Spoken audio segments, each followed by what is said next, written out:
A son's betrayal left an elderly woman alone in the remote plains. He thought no one would find her, but something powerful and unexpected came first, something with more heart than he ever had. This is Elena's story.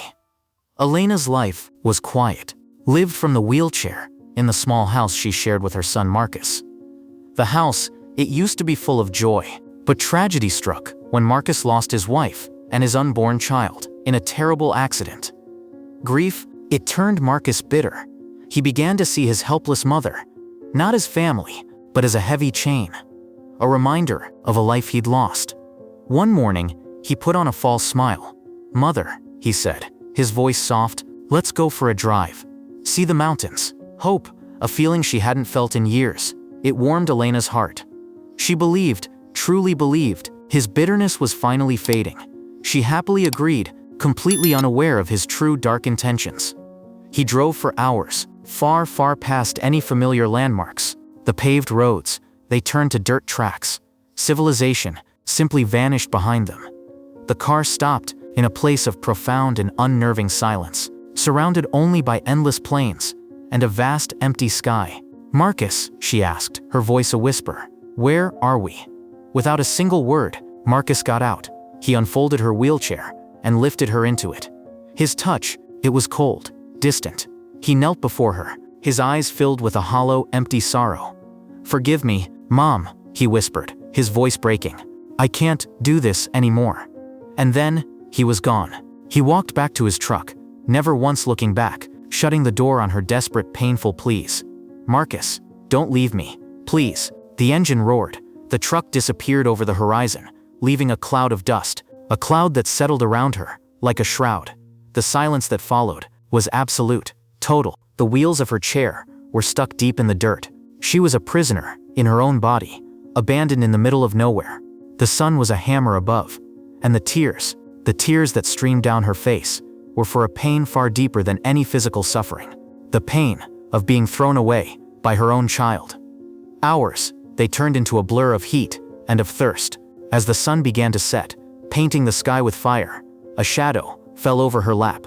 She froze. From the tall grass, a magnificent mountain lion emerged.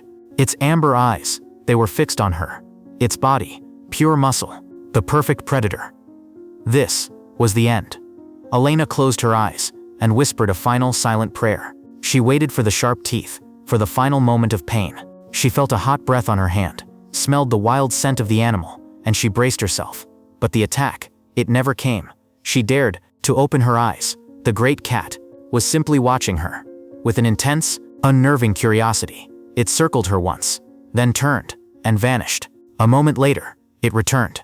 Its muzzle was dripping with water from a hidden spring. The lion nudged her hand, leaving precious drops of moisture on her skin. In that moment, Elena understood. This was not an executioner. This was a savior. As night fell, the lion lay down nearby, a silent, powerful guardian against the darkness. For 2 long days, the lion stayed, protecting her from circling vultures, bringing her life-saving water. A silent guardian. On the 3rd morning, a new sound broke the silence. The sound of an engine. A jeep, with 2 park rangers, appeared on the horizon. They saw the impossible scene, a frail old woman and a massive mountain lion, resting together. Instantly, they raised their rifles. But Elena, using every single ounce of her strength, she lifted a trembling hand. "No," she rasped. "Don't. He saved me." The rangers hesitated, lowering their weapons in utter disbelief. They cautiously approached, giving her water and wrapping her in a warm blanket.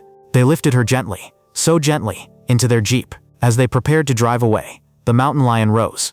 It watched them go, standing proud and still against the skyline. It did not follow. It was a silent, noble farewell.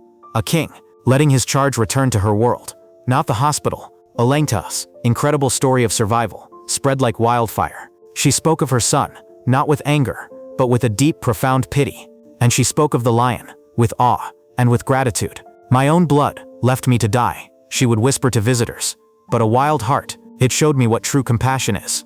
Her story, it teaches us a powerful lesson. Family is more than blood. It is about the heart, a heart that is willing to protect the weak. A lesson Elena learned from a king who reigned not in a castle, but in the untamed plains of the wild.